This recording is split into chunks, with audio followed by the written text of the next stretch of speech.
Ito ay baguhan.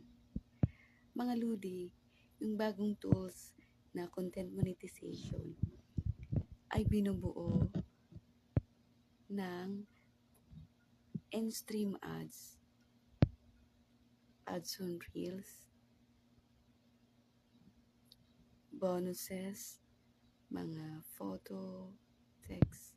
Yun po ang binubuo ng content monetization. Para lang ito sa mga baguhan.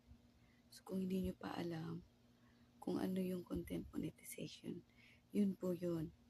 Pinag-isa po yung mga tools dati na pinagkakakitaan. Pero pareho lang din po.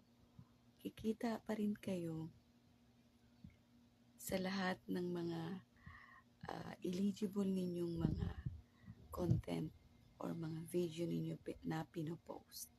So happy earning. God bless everyone.